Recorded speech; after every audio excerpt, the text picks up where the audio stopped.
마태복음은 신약성경 첫 번째 책입니다. 마태복음 16장 16절 한 절 말씀만 우리 같이 보도록 하겠습니다. 네, 마태복음 16장 16절.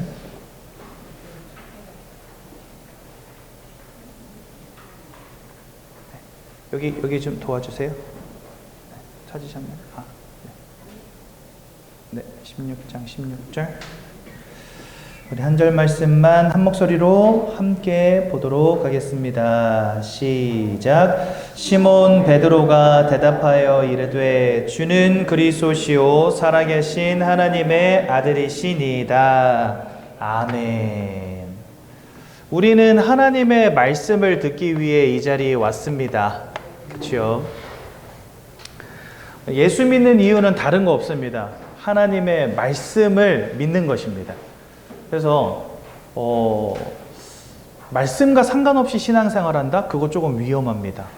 그래서 가장 중요한 것은 하나님은 성경을 통해서 우리에게 뭐라고 말씀하시는가, 이것을 붙잡는 게 가장 중요합니다. 왜냐니까요, 요한복음 1장 1절에 하나님 자신이 말씀이시다라고 성경에 써 있어요. 태초에 말씀이 계시니라. 이 말씀이 하나님과 함께 하셨으니 이 말씀이 곧 하나님이시니라. 이렇게 되어 있습니다. 그러니까 하나님을 믿는다는 말은 하나님의 말씀을 믿는다는 말과 똑같습니다. 그리고 요한복음 1장 14절은 그 말씀이 육신이 되어 우리 가운데 거하신다. 이렇게 되어 있어요. 육신을 입고 이 땅에 오신 이가 누구십니까? 예수님. 그러니까 말씀이 곧 하나님이신데 그 말씀이 육신을 입고 우리 가운데 오신 이가 예수님이시다. 이렇게 되어 있습니다. 그리고요, 요한복음 14장 26절은 뭐라고 되어 있냐? 보혜사 성령께서 예수님이 가르치신 것, 모든 것을 생각나게 하시고 깨닫게 하신다. 이렇게 되어 있습니다. 예수님이 가르치신 건 뭐밖에 없어요? 하나님의 말씀밖에 없어요. 근데 성령 하나님이 하시는 일이 뭐냐면 그 말씀을 생각나게 하시고 깨닫게 하신다는 거. 그러니까 성부 하나님이 곧 말씀이시고 성자 예수님은 말씀이 육신이 되어 이 땅에 오신 이시고 보혜사 성령님은 그 말씀을 깨닫게 하시는 분, 생각나게 하시는 분이라는 겁니다.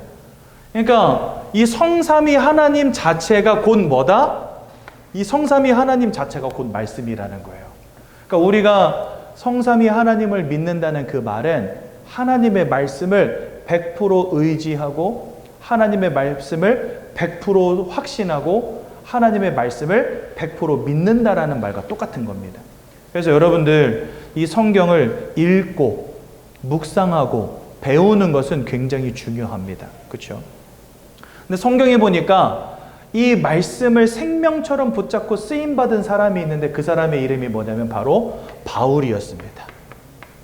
이 바울은요, 몇 가지 특징이 있었어요. 첫 번째 특징이 뭐냐? 이 말씀을 이해한 자였다. 이렇게 되어 있습니다. 여러분, 이 말씀을 이해했다라는 말이 굉장히 중요하거든요. 왜냐하면 오늘 저희가 마태복음 16장 16절을 읽었잖아요. 근데 우리 13절로부터 제가 한번 읽어볼게요. 13절부터. 13절에 이렇게 되어 있습니다. 예수께서 빌립보 가이사랴 지방에 이르러 제자들에게 물어 이르시되 사람들이 인자를 누구라 하느냐, 이렇게 물어보세요. 그랬더니 제자들이 대답합니다. 이르되 더러는 세례 요한, 더러는 엘리야, 어떤 이는 예레미야나 선지자 중에 하나라 하나이다. 이렇게 말을 해요.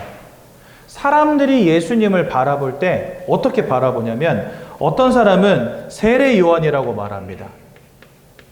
여러분, 이 세례 요한은 어떤 사람이었냐면 회개를 부르짖는 사람이었어요. 범사회적인 운동을 하던 사람이었어요. 우리가 회개해야 돼. 하나님 앞에서 거룩해져야 돼. 그러면서 막 사회 운동을 부르짖는 사람이 누구였냐? 바로 세례 요한이었습니다. 또 엘리야, 어떤 이는 엘리야라고 합니다. 엘리야는 어떤 사람이었습니까? 저 갈멜산에서 바알과 아세라 선지자 850명하고 싸웠던 사람이에요. 그렇죠? 하늘로부터 불을 내려주셔서 기도할 때 불이 내려와가지고 제단을 홀라당 태워버리고 그리고 바알과 아세라 선지자를 다 죽였습니다. 그러니까 능력의 선지자, 기적의 선지자, 이게 누구냐? 바로 엘리야예요. 그렇죠? 또 예레미야는 어떤 사람이냐? 우상 숭배하며 무너진 이스라엘을 위해서 눈물 흘리던 사람이었어요. 네. 그래서 여기 사람들이 볼 때 예수님은 사회운동하는 사람, 혹은 기적과 능력을 베푸는 사람, 혹은 눈물과 박애주의를 보여주는 사람, 이렇게 이해한다는 겁니다. 많은 사람들이 예수를 볼 때 이렇게 보고 있다는 거예요. 그런데 성경은 예수에 대해서 뭐라고 말씀하십니까? 성경은 예수님이 사회운동가라고 말씀하시지 않습니다. 그래서 저희 교회는요, 교회에서 절대로 정치 이야기를 하지 않아요. 왠지 아십니까? 예수님은 정치하러 오신 분이 아니기 때문에. 보니까 많은 교회들이 정치 이야기해요. 특히나 교회들은 여러분들 극보수인 거 아시죠? 그래서 대부분의 교회들은요, 사실은 민주당을 욕을 합니다. 네. 그럴 수밖에 없는 게 이 성향 자체가 우성향이에요, 교회는요. 네. 그러다 보니까 우리 전광훈 목사님 이런 분들 굉장히 유명하잖아요. 저 광화문에서 막 태극기 휘날리면서 저 좌파 새끼들 다 때려잡아이다 이러면서 이런 목사님 있잖아요. 근데 대부분의 교회가 사실은 보수를 주장을 해요. 근데 저희 교회는 그런 거 말하지 않습니다. 왜일까요? 예수님은 정치가가 아닙니다. 사회운동하러 오신 분이 아닙니다. 예수님은 단순히 병 고치고 못 먹는 자 먹이기 위해서 오신 분도 아닙니다. 기적과 능력을 베풀기 위해 오신 분도 아닙니다. 예수님은 단순히 막 눈물과 박애주의, 막 불쌍한 사람들을 돕고 막 헌신하고 봉사하고 이거 하기 위해서 예수님 오신 분이 아니라는 거예요. 근데 많은 사람들이 예수님을 이렇게 오해합니다. 왜 오해할까요? 예수님을 말씀을 통해 바라본 게 아니에요. 예수님을 성경을 통해 바라보잖아요. 그러면 예수님은 딱 뭐다라고 결론 나냐? 16절에 있는 베드로의 고백이 나오게 돼 있습니다. 말씀을 통해 예수를 바라보잖아요. 주는 그리스도시요 살아계신 하나님의 아들이십니다라는 고백이 나올 수밖에 없어요. 그래서 예수님이요, 그 고백을 듣자마자 엄청 기뻐하셨어요. 봐요 나 시몬아 이러면서 이를 내게 알게 하니는 혈육이 아니요 하늘에 계신 내 아버지시니라 이렇게 말씀하세요. 그러면서 얼마나 기분이 좋으셨는지 뭐라고 말씀하시냐? 내가 너에게 천국 열쇠도 주겠다. 네가 땅에서 무엇이든지 매면 하늘에서도 매일 것이요 땅에서 무엇이든지 풀면 땅에서도 풀리리라. 내가 이 반석 위에 내 교회를 지으리니 음부의 권세가 절대로 무너뜨리지 못할 것이다. 예수님 너무 기분이 좋으셔가지고 베드로에게 온갖 축복을 다 쏟아 부어주십니다. 이거는요, 말씀을 이해한 자의 고백이 아니에요. 예수님은 세례 요한도 아니고 엘리야도 아니고 예레미야도 아닙니다. 비교할 수도 없지요. 예수님은 구원자로 이 땅에 오셨습니다. 예수님은 누구십니까? 그리스도이십니다.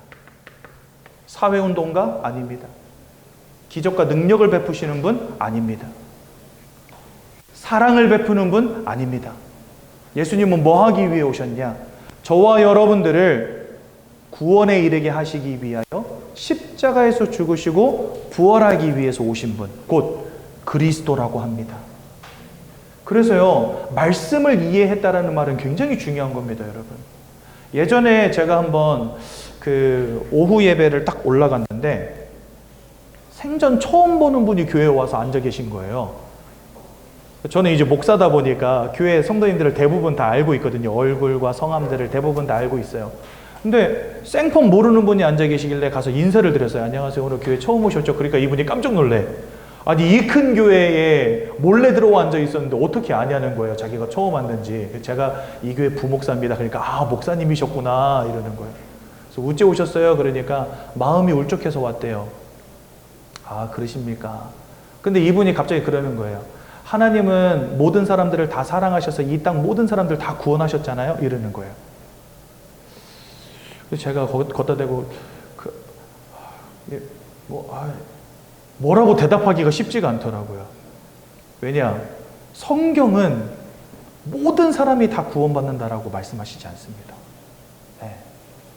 성경은 뭐라 말씀하시냐? 예수의 이름의 뜻도 뭐라고 되어 있냐면 예수의 이름의 뜻은 그냥 백성이 아니고 자기 백성을 이렇게 돼 있어요. 그냥 백성이 아니라 자기 백성을 그들의 죄에서 구원할 자, 이게 예수의 이름의 뜻입니다. 칼빈의 5대 강령 보면은요, 두 번째가 뭐냐, 예수의 속죄인데요. 그 예수의 속죄가 뭐라고 표현되어 있냐면 제한적 속죄라고 되어 있어요. 제한됐다는 건 뭐죠? 범용적이지 않다는 거예요. 그러니까 예수의 흘린 피는 모든 사람을 위해서 흘린 피가 아닙니다. 구원받은 하나님의 자녀를 위해서 흘린 피입니다. 그래서 하나님의 은혜로 선택받고 하나님 예수를 믿음으로 구원받은 하나님의 자녀를 위해서 예수님이 흘리신 피거든요. 근데 이분 뭐라고 말하냐? 이 땅 모든 사람들 예수님 다 구원하셨잖아요. 이렇게 이야기하는 거예요. 지옥 갈 사람 없어야 되겠죠, 그러면요. 근데 성경에는 보면 누가복음 16장 19절에 31절에 보면 지옥 간 대표적인 인물이 나옵니다. 누구죠? 부자. 나사로는 예수를 믿어 천국에 이르렀고 부자는 하나님을 알지 못한 채 지옥에 들어가는 장면이 나오잖아요. 그 말은 뭐냐면 분명히 지옥에 들어가는 사람도 있다는 겁니다. 그렇죠? 예수 믿고 천국에 이르는 사람도 있지만, 그러니까 우리가 신앙생활을 할 때 내 마음대로 내 멋대로 믿으면 절대 안 돼요. 하나님의 말씀대로 믿어야 되거든요. 근데 많은 사람들이 자기 마음대로 믿습니다. 그래서 바울은 첫 번째 특징이 뭐냐? 말씀을 이해한 자였다. 이거 중요합니다. 또한 그 말씀을 확신하는 자. 이 말이 여러분 굉장히 중요하거든요. 여러분들 예전에 어떤 분이 저한테, 예전이 아니죠, 요 근래에도 많은 분들이 저한테 와서 기도 부탁합니다. 어떤 부탁하냐? 제발 우리 아들 좀 구원받도록 기도해 주세요. 우리 남편 좀, 우리 아내 좀, 우리 부모님 좀 예수 믿게 해달라고 목사님 같이 기도해 주세요. 제가 그러면요, 그런 분들에게 꼭 드리는 말씀이 있어요. 분명히 성경은 주 예수를 믿으라 그러면 너와 너의 집이 구원받을 것이다 이렇게 말씀하셨거든요. 그 사실을 믿으십니까? 그러면 아멘 해요. 근데 사실은 안 믿고 있어. 제발 우리 아들 좀 제발 이러고 있어요. 그래서 저는요, 그런 분들에게 뭐라고 말씀드리냐면, 저는 우리 성도님 위해서 이렇게 기도하겠습니다. 하나님이 주신 사도행전 13장 48절의 말씀이 믿어지는 은혜를 달라고 저는 기도하겠습니다. 이렇게 말씀드려요. 하나님은요, 말씀을 통해서 우리에게 뭘 약속하셨냐? 우리 가정 가문 살리시기 위해서 나를 먼저 불러내셨다라고 말씀하십니다. 저희 이모가, 저한테 이모가 딱 한 명이 있는데 얼마 전에 암 진단을 받았어요. 유방암 진단. 저희 어머니가 믿음이 굉장히 좋으신 분인데 3일 밤낮을 우시더라고요. 어떡해, 내 동생, 불쌍한 내 동생 어떡해, 막 이러시면서. 그러면서 저한테 하루에 전화를 12통 하세요. 감사야, 네가 좀 가봐. 네가 좀 가서 좀 살려, 너 목사잖아, 이러면서 저한테 전화를 하루에 10통씩 하시는 거예요. 그래서 엄마 왜 이렇게 믿음이 없어? 아니, 하나님이 살리실 건데 왜 걱정해? 그때 아니야, 안 믿을 것 같아, 막 이러시는 거예요. 안 믿을 걸 확실히 믿고 있는 거 있죠. 깜짝 놀랐습니다. 저희 외할머니가 굉장히 오랫동안 복음을 거부하신 분이었는데 진짜 막 수십 년을 찾아가서 늘 복음 전에도 늘 거부하시던 분이었거든요. 근데 얼마 전에 예수 영접하셨어요. 이번 설에 구정 때 제가 쫓아가가지고 할머니 그래도 내가 목사인데 예배 한번 합시다. 그러니까 그래 한번 해봐라 이래가지고 복음 전했거든요. 그랬더니 이분이 예수 영접하셨어요. 그래서 온 가족이 막 다 눈물을 흘리면서 막 같이 영접 기도하고 그랬거든요. 그걸 체험하고도 이모 암 걸렸다니까 저희 어머니가 막 잠을 못 자겠다는 거예요. 네가 좀 빨리 좀 쫓아가봐라. 그래서 엄마 나는 모르겠어. 하나님 하실 거니까 걱정하지 마. 난 그냥 기도만 하고 있을게. 그러니까 왜 그렇게 하나밖에 없는 이모가 아파 죽겠다는데 관심도 없고 마음도 없고 눈물도 없고 목사가 왜 그러냐 이러면서 저한테. 저는요, 하나님이 그분을 복음으로 살리실 줄로 분명히 확신합니다. 네. 암이 낫는다 그 말 하는 게 아니에요. 그 영혼을 구원하서 천국에 이르게 하실 줄로 분명히 믿습니다. 왜요? 말씀이 그렇게 말씀하시니까. 너와 너의 집이 구원받을 것이다. 약속하셨잖아요. 그걸 두고 확신이라고 합니다. 아브라함은요, 저 모리아 산에서 자기 아들을 죽이려고 그랬습니다. 왜? 하나님이 죽이라 그랬거든요. 근데 거기 보면 이 히브리서 11장에 보면 히브리서 기자가 뭐라고 써놨냐면 아브라함은 하나님이 이삭을 다시 살리실 줄로 믿었다 이렇게 돼 있어요. 근데 그 믿은 이유가 뭐냐면 그냥 단순히 무슨 신비주의자처럼 와 내가 이걸 죽여도 하나님 다 살리실 거야, 막 다 고치실 거야, 다 바꾸실 거야, 이런 막무가내 믿음이 아닙니다. 그 믿음의 근본 출발이 어디로부터 돼 있냐고 성경에 돼 있냐면요, 하나님께서 내 씨로 말미암아 천하 만국이 복을 받을 것이다라는 말씀을 주셨기 때문에 내 후사인 이삭을 내가 죽이더라도 하나님 살리실 걸 믿었다는 거예요. 왜? 이 씨로 말미암아 천하 만민이 복을 얻을 것이다라고 하나님 아브라함에게 말씀하셨거든요. 그러니까 아브라함은 뭘 믿었냐면 그냥 단순히 내가 죽여도 살리실 거야 이걸 믿은 게 아닙니다. 하나님은 말씀 그대로 성취하실 것을 믿었다는 거예요. 그게 바로 말씀의 확신입니다. 하나님의 성경을 통해 여러분들에게 말씀하셨다면 여러분들 아멘으로 받으시면 됩니다. 근데 바울은 그 축복을 누렸던 사람이었고, 세 번째로 이 말씀을 날마다 전달하는 사람이었습니다. 이거 우리가 뭐라고 하죠? 전도라고 합니다. 그렇죠? 여러분, 우리는 말씀을 이렇게 믿어야 됩니다. 그러면은요, 반드시 나타나는 응답이 있어요. 어떤 응답이 오냐? 말씀을 우리가 확신하고 붙잡을 때 반드시 오는 응답이 있습니다. 어떤 응답이 오냐? 첫 번째로 구원의 능력이 임하게 됩니다. 아까 말씀드렸죠. 말씀은 성삼위 하나님이시다. 그렇죠? 성삼위 하나님은 우리에게 구원을 주시는 분이십니다. 성삼위 하나님은 능력의 하나님이십니다. 그래서 말씀 받을 때 그곳에 치유의 능력이 나타나기 시작합니다. 하나님은 우리 마음에 평안함도 주시고 우리의 연약함을 고치시고 우리의 무너진 인생을 회복시키십니다. 그래서요, 능력의 하나님의 말씀으로 임재하시는 곳에 치유의 능력이 나타나게 돼 있어요. 연약한 사람들 치유됩니다. 마음이 무너진 사람들 치유됩니다. 저는요, 우울증, 조울증 이런 정신문제로 고통당하시는 분들이 예수 믿고 치유되시는 분들 많이 봤어요. 과거에는 환청, 환상, 귀신 들림 이런 문제에 시달리다가 예수 믿고 치유되시는 분들 많이 봤어요. 저도 게임 중독자였거든요. 10년 동안. 인생 완전 바닥까지 무너졌는데 그런 저의 인생을 하나님이 회복시키셨어요. 왜요? 하나님은 능력의 하나님이시잖아요. 말씀이 곧 하나님이시기 때문에 말씀을 능력으로 붙잡는 자의 인생에 능력은 나타나게 돼 있습니다. 그래서요, 말씀 붙잡을 때 구원이 임하고 치유의 능력이 임하게 되는 겁니다.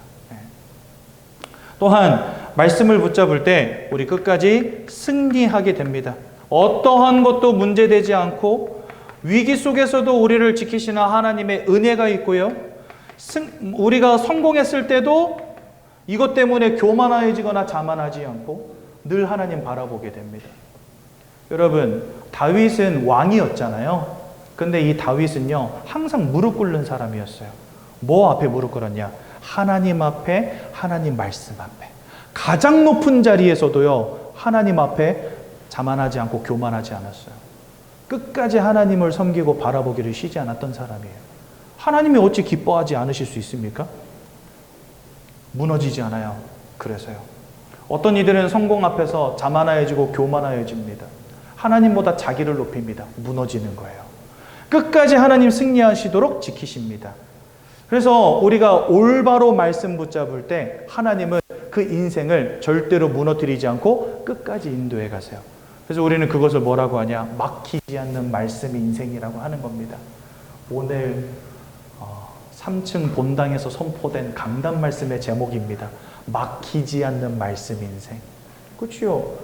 하나님이 능력으로 역사하시는 말씀 속에 있는데, 하나님이 끝까지 지키시는 말씀 속에 있는데, 하나님이 반드시 성취하시는 말씀 속에 있는데 누가 막겠습니까? 나의 연약함인들 막겠습니까? 이 땅의 위기가 막을 수 있겠습니까? 아니요. 사단의 역사가 막을 수 있겠습니까? 절대로 그럴 수 없죠. 데살로니가전서 2장 13절에 보면 이렇게 되어 있습니다. 너희가 말씀을 들을 때에 사람의 말로 듣지 않고 하나님의 말씀으로 들었으니 그 말씀이 또한 너희 가운데 역사하느니라. 이렇게 되어 있습니다. 이 말씀을 하나님의 말씀으로 들으실 때 그 말씀이 여러분들의 인생에 역사한다. 이렇게 되어 있어요. 그래서 여러분들 히브리서 4장 12절에 뭐라 되어 있습니까? 하나님의 말씀은 뭐하고? 살아있고 운동력이 있어 좌우의 날선 어떤 검보다도 예리하여 우리의 영혼과 골수, 마음과 생각을 영혼과 골수를 찔러 쪼개고 관절까지 찔러 쪼개고 마음과 생각을 감찰하시느니라 이렇게 되어 있잖아요. 하나님의 말씀은 살아있는 말씀, 지금도 살아서 역사하시는 말씀, 그 말씀을 읽고 듣고 암송하고 묵상하는 자는 복되도다라고 계시록 1장에 말씀하십니다. 하나님의 말씀만을 붙잡고 절대로 막힘이 없는 귀한 인생 되시기를 예수님의 이름으로 축원드립니다. 그런데 중요한 것은요, 이 말씀 성경 66권을 주신 이유가 중요합니다. 너희가 구원 얻고자 하여 이 말씀을, 하나님의 말씀을 상고하거니와 주님께서 이렇게 말씀하십니다. 이 말씀이 곧 나에 대하여 증언하느니라. 그러니까 성경은 이 66권 전체가 예수 그리스도에 대해서 증언하신다고 성경은 말씀하십니다. 그렇다면 왜 66권이라고 하는 이 두꺼운 성경을 하나 우리에게 주셨을까요? 사실 창세기 1장은 무슨 내용이냐면 이 성경의 맨 처음 책이 창세기이지 않습니까?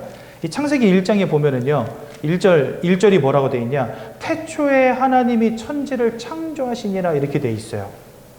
그래가지고요, 뭐 빛과 어둠을 나누시고, 뭐 궁창을 만드시고, 뭐 하늘, 궁창 위의 물과 궁창 아래 물로 나누시고, 그 다음에 뭐 하늘을 나는 새들과, 그 다음에 땅에 기는 모든 동물들과 물속에 헤엄치는 그런 물고기들, 나무와 풀과 식물들을 만드시고, 그 다음에 하나님의 형상을 따라 사람을 만드시고, 하나님이 엄청 기뻐하셨도다 이렇게 되어 있습니다. 그리고 나서 창세기 2장에 넘어가면요, 뭐가 나오냐? 선악과 언약을 주시는 장면까지 나와요. 에덴 동산에 들어가서 에덴 동산을 경작하며 살도록 하나님이 허락하십니다. 그래서 거기에서 그냥 거기에서 영원히 행복하게 잘 먹고 잘 살았어요 해가지고 끝나면 되거든요. 창세기 2장으로. 근데 창세기 2장으로 끝나지 않아요. 안타깝게도. 창세기 3장에 넘어가면 뭐가 나옵니까? 아담과 하와의 범죄가 나옵니다. 그러니까 아담과 하와의 범죄가 없었다면 이 창세기 3장 이후로 쓰여질 필요가 없었어요. 1장, 2장으로 그냥 끝나는 거예요. 하나님이 이 땅을 창조하셨고 우리는 하나님 안에서 영원히 행복하게 사는 겁니다. 그런데 안타깝게도 우리가 범죄하게 됩니다. 그래서 사실은요, 66권이라는 책이 그때부터 쓰여진 겁니다. 왜요? 이스라엘의 역사를 통해서 혹은 복음 가진 개인을 통해서 하나님이 어떻게 구원의 역사를 이루어 가시는가를 하나님이 66권 전체를 통해서 보여주시는 거거든요. 네. 그래서 이 창세기부터 요한계시록까지 66권 전체의 이 성경책을 통해서 하나님이 우리에게 가르치고자 하는 유일한 핵심은 뭐냐? 예수 그리스도 안에만 구원이 있다는 사실을 보여주시는 겁니다. 그것 때문에 주님이 우리를 위해 죽으셨고 부활하셨다는 사실을 성경 66권 전체가 우리에게 보여주시는 거예요. 그래서 여러분들 오늘 그 복음의 핵심을 제가 좀 나누고자 합니다. 잘 들으시고 66권 전체가 우리에게 보여주시는 구원의 비밀이 무엇인지를 깨닫는 귀한 날 되시기 바랍니다. 아까 말씀드린 것처럼 하나님께서 사람을 창조하셨습니다. 태초에 하나님이 천지를 창조하시니라 이렇게 돼 있죠. 그리고 창세기 1장 27절 하나님의 형상을 따라 사람을 창조하셨는데 남자와 여자를 창조하셨다 이렇게 되어 있고요. 28절은 그러므로 하나님 안에서 생육하고 번성하고 땅에 충만하여져서 모든 것을 정복하고 다스려라 이렇게 하나님이 축복도 주십니다. 그러니까 원래 인생은 하나님의 형상대로 창조되어서 그 속에서 영원한 기쁨과 행복과 평안과 만족을 누리도록 하나님 만드신 거예요. 하나님의 형상을 따라 창조하신 이유는 다른 것 아닙니다. 우리를 영적 존재로 만드셔가지고 영이신 하나님을 알고 영이신 하나님과 함께하는 축복을 누리도록 만드신 겁니다. 그래서 이사야서 43장 21절 뭐라고 되어 있냐? 이 백성은 내가 나를 위해 지었나니 나를 찬송하게 하려 함이니라. 그러니까 우리는 원래 하나님을 예배하고 찬양하고 하나님과 함께하는 이 영적인 축복을 누리는 존재로 처음부터 지음 받은 겁니다. 근데 하나님은 육신이 없으시고 영으로 존재하시는 분이기 때문에 영이신 하나님, 우리가 눈으로 볼 수 없고 손으로 만질 수 없는 그 하나님을 알 수 있도록 우리도 영적 존재로 하나님 처음부터 지으신 겁니다. 그래서 우리는 원래 당연하게 하나님을 아는 존재, 하나님과 함께하는 존재들이었다는 거예요. 그런데 안타깝게도 창세기 3장 1절에서 6절에 보니까 원죄 사건이 벌어지고 맙니다. 우리 이것을요, 인생의 근본적 문제라고 합니다. 왜 근본적 문제라고 하냐? 우리가 하나님의 말씀을 불신앙하는 이 원죄로 말미암아 하나님을 잃어버리게 되었다고 성경 말씀하십니다. 로마서 3장 23절. 죄 때문에 하나님의 영광으로부터 멀어졌다라고 말씀하시거든요. 우리는 근본적으로 영적 존재로서 하나님과 함께하는 존재인데 하나님을 잃어버리는 문제 가운데 빠지게 되었어요. 그래서 우리는 이거를 근본적 문제라고 하는 겁니다. 죄로 인하여서 하나님을 잃어버리고 그 결과를 성경은 뭐라고 말씀하시냐? 하나님 잃어버린 그 순간부터 사단 마귀에게 사로잡힌 존재가 되었다고 성경 말씀하십니다. 그러니까 원래 인생은 영적 존재로서 하나님을 알아야 돼요. 그런데 죄로 말미암아 하나님 잃어버리고 사단에게 붙잡힌 이 근본적 문제에 빠지게 된 겁니다. 특히나 이것을 저는 뭐라고 말하고 싶냐면 영적 문제다라고 말하고 싶습니다. 왜요? 저와 여러분들의 영적인 부분에 벌어진 사건이기 때문에. 몸이 아픈 걸 질병이라고 하죠. 정신과 생각이 무너진 걸 정신 문제라고 합니다. 우리의 영적인 부분이 무너진 것을 영적 문제라고 합니다. 근데 여러분 보세요. 육신의 질병은요, 어느 정도 정복이 됐어요. 좋은 병원에 가서 좋은 의사 만나잖아요. 웬만한 질병의 문제는요, 해결이 됩니다. 진짜 특별한 희귀병이 아닌 이상, 혹은 뭐 암 말기처럼 손쓸 수 없는 상태가 아닌 이상은요, 앵가는 건 다 고쳐요, 이제는요. 근데 조금만 마음의 문제로 들어가잖아요. 답이 없어요. 정신 문제 와버리잖아요. 약도 없어요.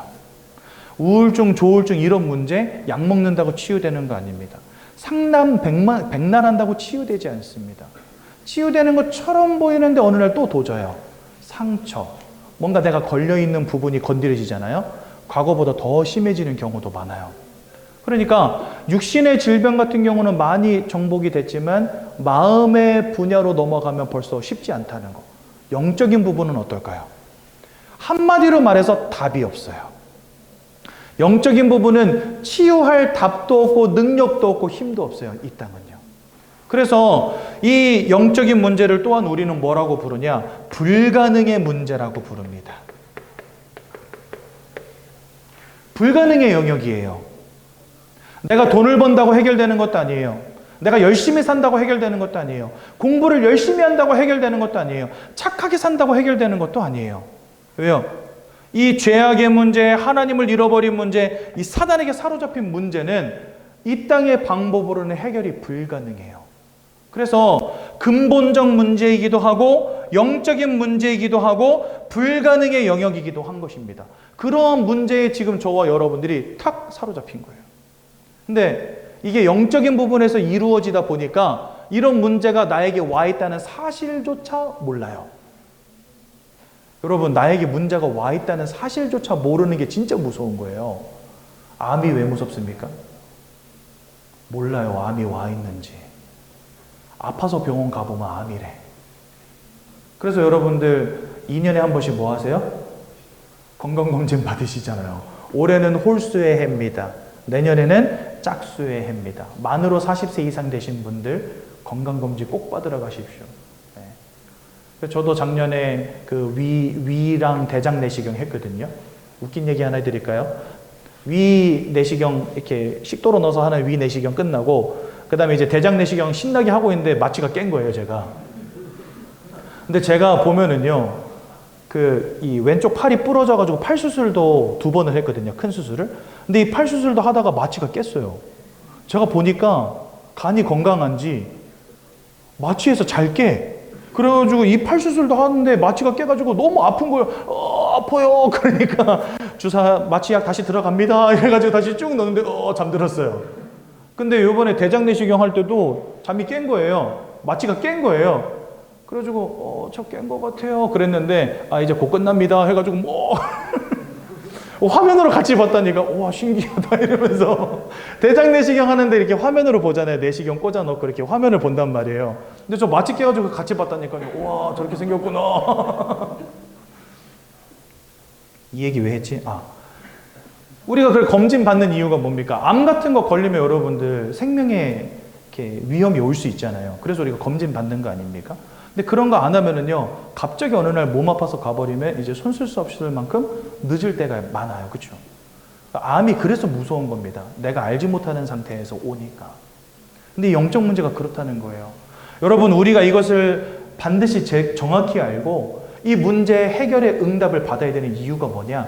내가 알지 못하는 새에 나에게 와 있는데 이 영적인 문제가 우리 인생에 지대한 영향을 끼친다는 사실. 그게 중요한 겁니다. 왜냐? 여러분, 사람은요, 영혼을 가진 존재, 마음을 가진 존재, 육신을 가진 존재예요. 근데 사람이 얼마나 특이한 존재냐면 마음이 무너지잖아요. 육신이 병들어 버려요. 육신이 병들잖아요. 마음이 병들어 버려요. 왜 그러냐? 이 마음과 육신이 하나이기 때문에 그렇습니다. 따로 분리되어 있는 게 아니에요. 여러분, 마음 어디 있습니까? 마음 어디 있어요? 우리 성도님, 마음 어디 있어요? 보통은 심장에 있다라 그러거든요. 그래서 여러분들 영어 단어로 심장과 마음이 단어가 똑같아요. 여기에 마음이 있다고 생각을 해요. 그렇죠? 우리가 사랑하면 가슴이 뜨거워지잖아요. 그리고 사랑하는 사람에게 실망하면 가슴이 차가워지잖아요. 가슴에 마음이 있다라고 보통 말을 해요. 근데 과학자들은 뭐라 그러냐? 우리의 마음과 생각이 뇌로부터 시작된다고 말합니다. 그래서 과학자들은 여기에 마음이 있다라고 말하고, 좀 따뜻한 거 좋아하고 블링블링한 거 좋아하시는 분들은 마음이 여기 있다라고 말하고, 그렇죠? 저는 마음이 어디인지 잘 모르겠습니다. 근데 중요한 건 뭐냐? 마음도 나고 육신도 나고, 마음과 육신이 하나라는 사실, 분리가 안 돼요. 그래서 어느 한쪽이 무너지면 다른 한쪽도 무너집니다. 사람은 그런 존재입니다. 여러분들이 죽을 때 보통 죽음을 뭐라고 표현하냐면 혼이 떠나간다 그러잖아요. 그러면 살아있다라는 건 뭘 의미하죠? 육신과 혼이 하나로 뭉쳐져 있는 상태라는 거예요. 살아있는 것은. 그러니까 살아있는 사람은 마음과 육신뿐만이 아니라 거기에 플러스 뭐가 있다고요? 영혼이 있다고요. 마음이 무너지면 육신이 무너지고 육신이 무너지면 마음이 무너지는 것처럼 영적인 무너짐 또한 여러분들의 마음과 여러분들의 삶에 지대한 영향을 끼친다는 사실. 이게 키입니다. 왜 우리가 영적 존재라는 것을 이해해야 되냐? 영적 존재만이 갖는 특징이에요, 이게. 그 영적인 상태가 여러분들의 마음 상태, 여러분들의 삶의 상태를 결정할 수 있다는 거예요. 내가 어떤 영적인 배경을 가지고 살아가고 있느냐 하는 것이 여러분들의 마음의 상태, 여러분들의 삶의 상태에 지대한 영향을 준다는 겁니다. 세상은 이걸 몰라요. 제가 중학교 친구들, 고등학교 친구들한테 저 목사 되고 나서 나 목사 됐다 이렇게 문자를 보냈거든요. 그럼 여러분들 같으면 저 목사 됐습니다. 그러면 여러분들 뭐라고 말하시겠어요? 축하합니다 이러시겠죠. 그렇죠? 왜? 여러분들은 교회가 어딘지 알고 하나님 말씀이 뭔지 아니까. 근데 제 친구들이 축하한다는 놈이 한 놈도 없어. 다 뭐라 했는지 알아요? 힘내. 목사 됐다니까 힘내 이러더라고요. 그 말은 뭐예요? 굳이 왜 그 빡세고 힘든 길을 가냐, 이런 의미가 담겨 있는 거죠. 혹은 불신자들은 진짜 먼 예수, 먼 하나님, 그냥 교회 다니는 것도 답답한데 목사까지 된다고? 야, 진짜 니 답 없구나. 이런 의미로 그래 힘내라.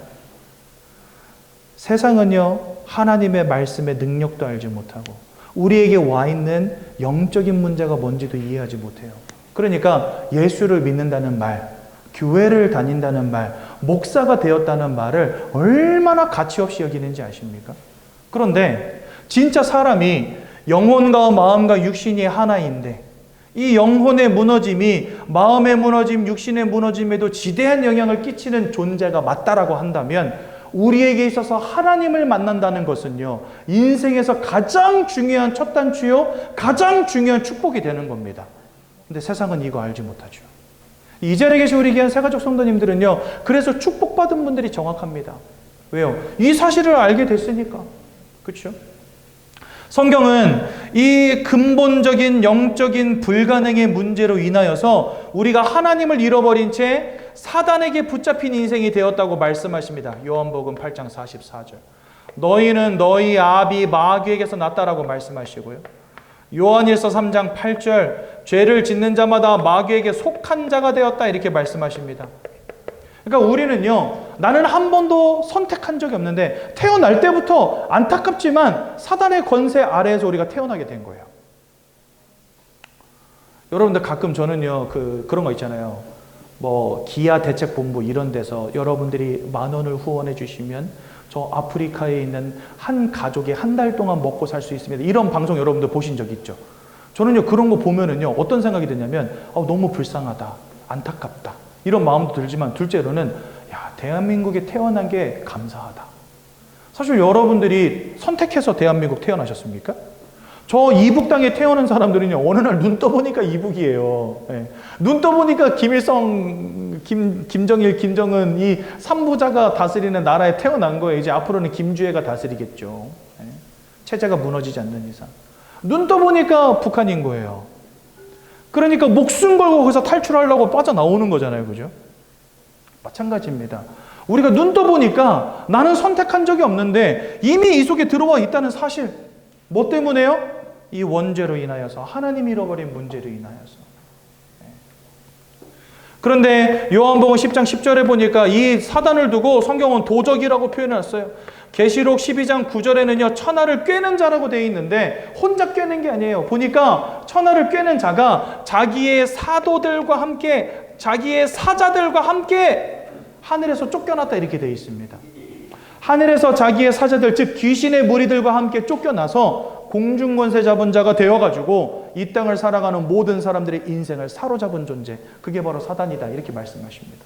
그러니까 이런 사단의 권세에 우리가 지금 속하여 있고 사로잡힌 바 되었다는 겁니다. 하나님이 함께 하셔야 되는데 그 하나님을 잃어버린 채 도적 같은 놈에게, 천하를 꿰는 자에게 여러분들의 영혼이 사로잡히게 된 거예요.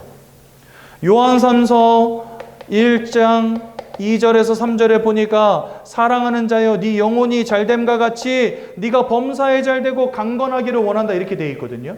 하나님이 우리의 영혼이 잘 되어지는 축복이 하나님 안에 있는데 그 하나님과 함께 할 때 우리의 영혼이 강건하고 범사가 잘 되고 강건케 된다라고 성경 말씀하신단 말이죠. 그런데 그 하나님을 잃어버린 채 지금 사단 마귀에게 사로잡힌 존재가 되었다고 성경 말씀하시는 겁니다. 그러다 보니 거기서부터 사람들의 마음과 생각이 무너지는 거예요. 상처로, 트라우마로, 우울증으로, 조울증으로, 악몽으로, 환청으로, 불면증으로, 약을 먹지 않으면 분노를 조절하지 못하고, 약을 먹지 않으면 이 두려움을 억제하지 못하고, 그렇죠? 잠을 이루지 못하고. 그러니까 뭔가에 빠져 살 수밖에 없는 인생 되는 겁니다. 알코올에 중독되고, 마약에 중독되고, 게임에 중독되고, 음란에 중독되고, 그렇게 살아가는 거예요, 사람들이요. 왜요? 만족이 없고 평안함이 없으니까. 그래서 요한복음 16장 24절에는 뭐라고 말씀하시냐? 내가 너희에게 평안을 주겠다 이렇게 말씀하십니다. 근데 내가 주는 평안은 세상이 주는 평안과 같지 않다 이렇게 말씀하세요. 마태복음 11장 38절 뭐라고 말씀하시냐? 수고하고 무거운 짐진 자들아 다 내게로 오라. 내가 너희를 쉬게 하리라. 빌립보서 4장 6절에서 7절은 뭐라고 말씀하시냐? 그리스도 예수 안에 있는 평강이 너희의 마음과 생각을 지켜주시리라. 그러니까 하나님 안에 있을 때 우리의 마음과 생각의 평안함이, 행복이, 기쁨이, 만족이, 감사가 깃드는 겁니다. 근데 하나님을 잃어버리고 나니 이 마음을 지키는 자가 안 계시잖아요. 마음의 평안함을 가져다 주시는 자가 없잖아요. 그 대신에 도적 같은 놈, 거짓말장이, 천하를 꿰는 자가 역사하지 않습니까? 마음과 생각이 무너질 수밖에요. 돈으로도 마음과 생각이 지켜지지 않습니다. 좋은 환경과 배경으로도 지켜지지 않습니다. 편리한 인생이지만 마음은 무너진 인생 돼버리는 거예요.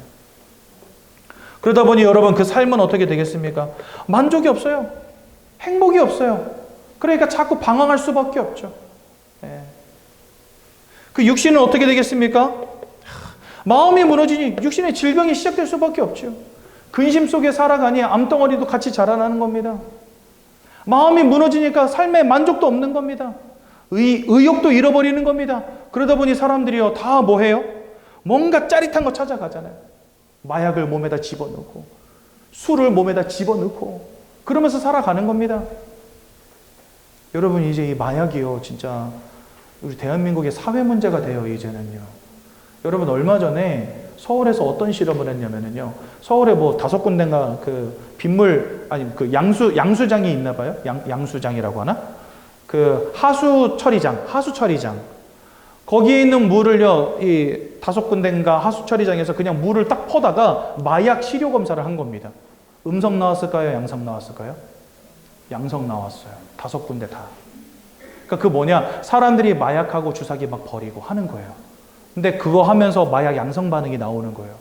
그러면서 그 뉴스 기사에 대한민국도 이제는 마약 안전지대가 아니다 이렇게 돼 있습니다. 옛날에는요, 마약 하려면 돈이 많이 들었잖아요. 요즘에는 마약 한 번 하는 거 사는데 피자값밖에 안 들어요. 그러니까 어떤 기사가 있었냐, 이 청소년들이 호기심에, 왜냐면 피자 한 판 여러분들 뭐 2만 원, 2만 5천 원만 사잖아요. 그러니까 엄마가 막 용돈 5만 원, 10만 원 주니까 그걸로 마약을 사는 거예요, 얘네들이요. 호기심에 마약을 사가지고 마약을 해보는 거예요, 청소년들이.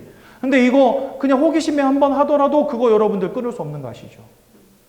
이제는요, 대한민국도 마약 안전지대가 아닙니다. 그런데 그거 하면 인생이 망가지는지 아는데도 해요. 왜 그럴까요? 만족이 없어요. 인생이 기쁨이 없어, 즐거움이 없어. 막 짜릿한 거 찾아갑니다. 그러니까 막 뭔가에 취하고 뭔가에 빠지고 막 중독되어지고 막 허랑방탕하게 살아가는 겁니다. 인생이 무너지는 거죠. 사람들이 인생에 답이 없으니까 그때부터 뭐 합니까? 우상숭배 하는 겁니다. 왜요?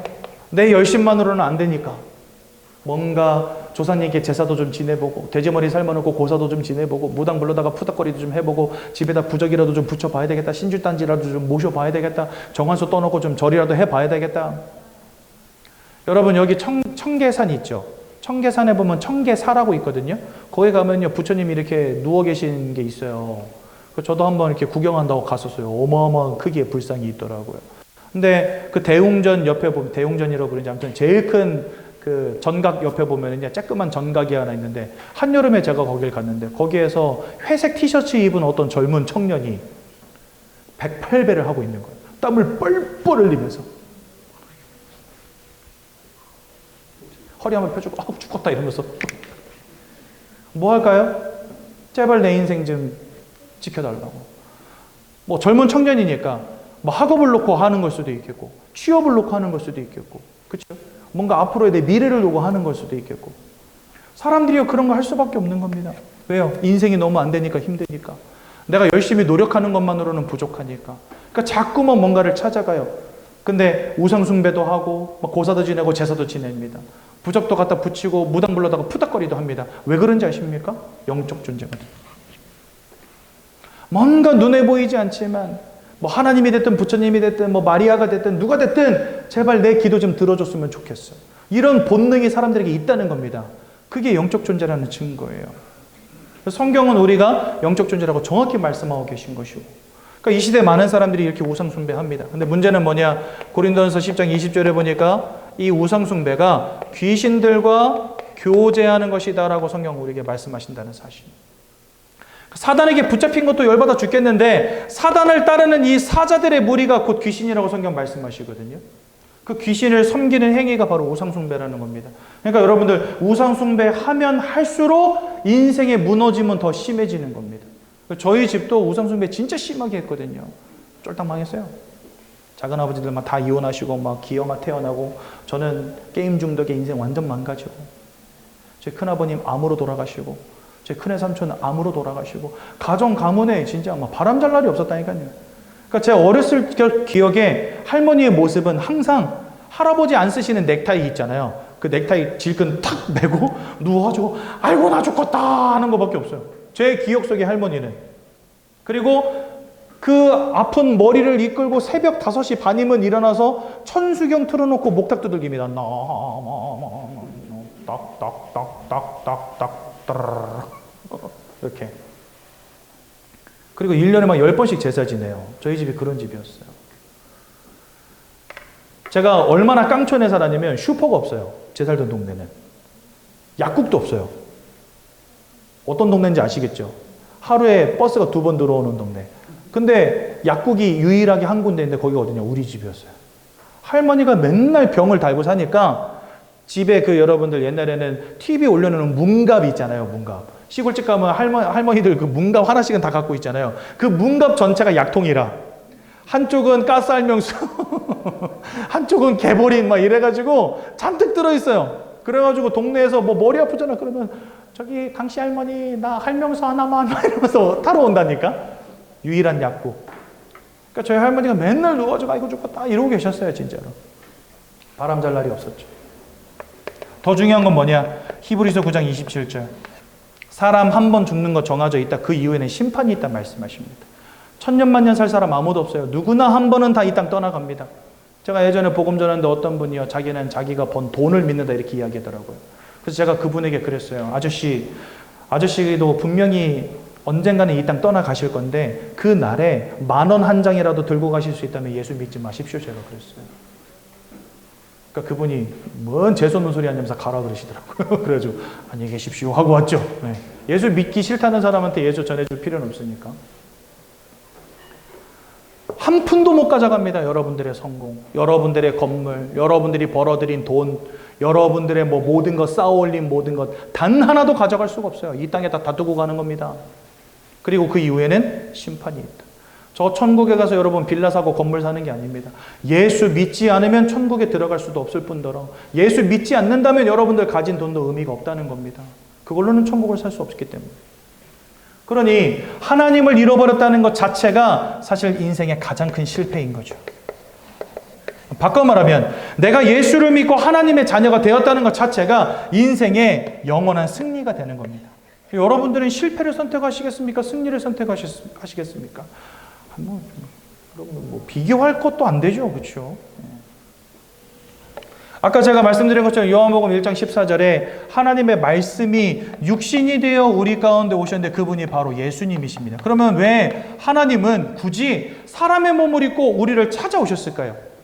저와 여러분들의 힘으로는요 하나님께로 갈 수 없는 상태예요. 왜요?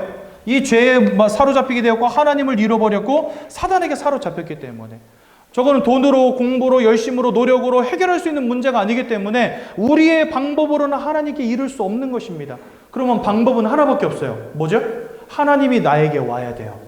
그래서 하나님이, 말씀이신 하나님이 육신을 입고 사람의 몸을 입고 이 땅에 직접 오신 겁니다. 저와 여러분들을 만나주시려고. 저와 여러분들에게 하나님을 만나는 길을 열어주시려고. 저와 여러분들의 모든 죄악의 문제를 십자가에서 끝내시려고. 그래서 예수님은 이 땅에 오셔서 3가지 아주 중요한 일을 하셨어요. 첫 번째, 로마서 8장 1절에서 2절에 보니까 예수 안에 있는 자 결코 정죄함이 없다 말씀하십니다. 예수를 믿는 자의 모든 죄악의 문제를 끝내셨다는 겁니다. 그래서요 우리는요 죄와 사망의 법에서 해방됐다 이렇게 말씀하세요. 로마서 5장 12절에 보니까 한 사람 아담의 죄로 말미암아 죄가 이 세상 가운데로 들어오고 모든 사람이 사망에 이르렀느니라 이렇게 되어 있거든요. 죄와 사망에 모든 사람들이 사로잡혀 버린 거예요. 그런데 예수 안에 있는 생명의 성령의 법이 죄와 사망의 법으로부터 저와 여러분들을 어떻게 했다고요? 해방시키셨다고요. 그러니까 예수의 십자가는 우리를 죄악으로부터 완전히 해방시키는 유일한 방법인 것입니다. 또한 요한일서 3장 8절에 보니까 이 전반부에는요 죄를 짓는 자는 마귀에게 속했다 이렇게 말씀하시거든요. 근데 그 뒤로는 뭐라고 되어 있냐? 아들이 나타나신 것, 즉 예수 그리스도가 나타나신 것은 마귀가 하는 모든 일을 끝내기 위함이니라, 멸하기 위함이니라 이렇게 말씀하십니다. 즉 우리의 인생을 사로잡은 이 사단의 권세를 완전히 박살내시기 위해서 오신 이가 누구냐? 바로 예수 그리스도시라는 거예요. 또한 요한복음 14장 6절에 보니까 내가 곧 길이요 진리요 생명이니 나로 말미암지 않고는 아버지께로 올 자가 없느니라 이렇게 되어 있어요. 예수를 통하지 않고는 아버지께로 올 자가 없다. 그 말은 뭘까요? 지금 다 아버지로부터 멀리 떨어져 있다는 거예요. 다 아버지로부터 멀리 떨어져 버렸는데 예수를 통하지 않고는 갈 수가 없다는 거예요. 예수만이 하나님께로 나아갈 유일한 길이 되신다는 겁니다. 그래서 우리의 죄를 끝내셨기 때문에 우리는 예수님을 대제사장이라고 부르는 것이고, 사단의 권세를 끝내셨기 때문에 예수님을 만왕의 왕이라고 부르는 것이고, 하나님 만나는 길을 여셨기 때문에 예수님을 참 선지자라고 부르는 것입니다. 이 예수님이 2000년 전에 이 땅에 오셔서 십자가 지시고 저와 여러분들을 위해서 고난당하시고 피 흘리시고 생명을 내어주시고 죽으시고 부활하심으로 우리를 위한 완전한 구원을 완성하신 것입니다. 그 예수를 우리는 누구라고 부릅니까? 네, 그리스도라고 부르는 것입니다. 그래서 베드로가 주는 그리스도시요 살아계신 하나님의 아들이십니다 라고 고백했을 때 예수님이 깜짝 놀란 거예요. 지금 다른 사람들은 뭐 세례 요한이다 혹은 뭐 엘리야다 혹은 예레미야다 혹은 선지자 중에 하나 아닐까 이러고 앉아 있는데 베드로가 주는 그리스도시요 해버린 겁니다. 그러니까 예수님이 깜짝 놀랐어요. 그리고 너무 기쁘셨어요. 그 고백이. 여러분들이 예수를 그리스도로 고백하는 그 고백을 하나님은 가장 기뻐하세요. 그리고 그 예수를 입술로 고백하고 시인하고 마음에 영접할 때 너무 기쁘셔서 구원을 턱하니 주십니다. 선물로 주신다 돼 있어요. 에베소서 2장 8절에 너희가 그 은혜를 인하여 믿음으로 말미암아 구원을 받았으니 이는 하나님의 선물이라. 오늘 그리스도를 믿음으로 고백하시고 하나님이 주는 구원을 선물로 받는 귀한 날 되시기 바랍니다. 오늘 사실 5가 해야 되는데 이 5가 사실 여기서 다 했어요. 네. 이겁니다. 이게 5가 내용이거든요. 그래도 안 하면 아쉬우니까 한 번만 봅시다. 하나님의 사랑. 가장 중요한 건 하나님의 사랑이 먼저 작용했다는 사실. 그래서 로마서 5장 8절에 우리가 아직 죄인 되었을 때에 하나님께서 우리가 여전히 죄인인데 그때도 하나님 우리 사랑하셨다 이렇게 되어 있습니다. 그래서 아들을 죽이심으로 하나님의 사랑을 확증하셨다 이렇게 되어 있고요. 하나님이 세상을 이처럼 사랑하사 독생자를 주셨다고 요한복음 3장 16절 말씀하십니다. 그 하나님의 사랑과 또한 우리는 예수의 은혜 가운데 있는 겁니다. 예수님은 그는 근본 하나님의 본체시나 자기를 비워 종의 형체를 가지사 이 땅에 낮아지셔서 사람의 몸을 입고 오셨고 또 죽기까지 복종하셨으니 곧 십자가에 죽으심이라. 하나님은 우리를 사랑하셨고 예수님은 그 하나님의 사랑에 복종하여서 십자가에서 죽으셨습니다. 우리는 그것을 예수님의 은혜라고 부릅니다. 그래서 하나님의 사랑과 예수의 은혜로 말미암아 우리가 구원에 이르게 된 것입니다. 예수 그리스도, 예수 이름의 뜻은 자기 백성을 그들의 죄에서 구원할 자라는 뜻을 갖고 있고요. 그리스도의 뜻은 기름 부음 받은 자라는 뜻을 갖고 있습니다. 예수는 그리스도의 이름이고 그리스도는 예수가 하신 일을 나타냅니다. 만왕의 왕으로 사단을 이기셨고 대제사장으로 죄와 저주를 끝내셨고 참 선지자로 하나님 만나는 길을 여셨습니다. 그런데 이 그리스도는요 조건이 있어요. 우리에 비해서 죽으셔야 되기 때문에 죄 없는 몸으로 오셔야 됩니다. 그래서 예수님은 죄 없는 몸으로 오시기 위해서 동정녀 마리아의 몸에 성령으로 잉태돼서 태어나셨다고 성경 말씀하십니다. 그러니까 그런 모양으로 오시지 않으면 예수님의 죽으심이 의미가 없어요. 구약에서 계속해서 흠과 티가 없는 양을 잡았던 이유가 뭐냐? 죄 없는 몸으로 오셔야 된다는 것입니다. 순백의 어린 양으로만 하나님께 예배드리도록 정해놓으셨거든요. 그게 뭐냐? 죄 없는 몸으로 오셔서 우리를 위해서 십자가에 죽으셔야만 한다는 겁니다. 그래서 동정녀 마리아의 몸에 잉태돼서 태어나십니다.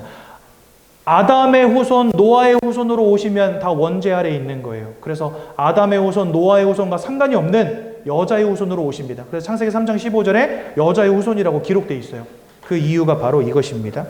대속의 제물로서 이 땅에 오셔야 됩니다. 그래서 요한복음 1장 29절에 세례 요한이 예수님을 보고 보라 세상 죄를 지고 가는 하나님의 어린 양이다 라고 고백하고요. 또한 대속의 제물로 십자가에서 죽으셨습니다. 그래서 요한복음 19장 30절에 다 이루었다 하시고 돌아가셨고요. 또 사망의 권세를 이기신 증거로 부활하셨습니다. 또 성령으로 우리와 함께 하시기 위해서 승천하셨습니다. 그러니까 예수님의 탄생, 죽으심, 부활, 승천 이 네 가지는요. 예수님을 신격화하기 위해서 우리가 꾸며낸 이야기가 아니라 이 네 가지가 없다면 예수님은 구원자가 아닙니다. 이 네 가지 조건이 충족되어야지만 우리를 구원하실 수 있어요. 그래서 여러분들 이 네 가지를 여러분들은 믿음으로 고백하셔야 됩니다. 저도 이게 처음에 진짜 안 믿어지더라고요. 동정녀 마리아? 그거 말이 안 되는데 박혁것의 아래서 나왔다는 말하고 똑같은 거 아니야? 막 이러면서 예수님의 부활? 이거 말이 안 되는데 그럼 나도 부활할 수 있나? 막 이러면서 저 이게 진짜 안 믿어지더라고요. 근데 이 네 가지가 아니라면 구원에 이를 수 없어요. 결론, 사도행전 4장 12절 구원 얻을 다른 이름은 없다. 오직 예수 외에는. 그 예수를 오늘 마음속에 영접하고자 합니다. 여러분들 진심으로 입술로 고백하시고 마음속에 영접하시기 바랍니다. 15페이지 보면 영접 기도문이 잘 나와 있거든요. 우리 함께 믿음으로 고백하도록 하겠습니다. 사랑의 하나님, 이제 나는 죄인인 것을 깨닫고 회개합니다. 지금까지 하나님을 떠나 사단의 지배 아래 묶여 종노릇하며 살았습니다. 그러나 예수님이 저를 위하여 십자가에서 죽으시고 3일 만에 부활하신 그리스도이심을 믿습니다. 예수 그리스도께서 하나님을 만나는 유일한 길이 되시며 사탄의 권세를 꺾으시고 모든 죄와 저주와 재앙에서 나를 해방하신 그리스도 되심을 믿습니다. 지금 이 순간 내 마음의 문을 열고 예수님을 나의 구주로 나의 주인으로 내 마음에 영접합니다. 나를 구원해 주심을 감사드립니다. 앞으로 하나님의 말씀과 뜻대로 살겠습니다. 지금부터 일평생을 세밀히 인도해 주옵소서. 예수 그리스도 이름으로 기도합니다. 아멘. 제가 한번 기도하고 말씀 마치겠습니다. 사랑의 하나님 은혜 감사합니다. 예수가 그리스도 되심을 오늘도 말씀을 통해 확인함을 감사드립니다. 하나님의 말씀이 이해되어지는 자, 하나님의 말씀을 확신하는 자, 하나님의 말씀을 전하는 자의 축복 누리도록 우리 새가족 성도님들 축복하여 주옵소서. 예수님 이름으로 기도드렸습니다. 아멘. 오늘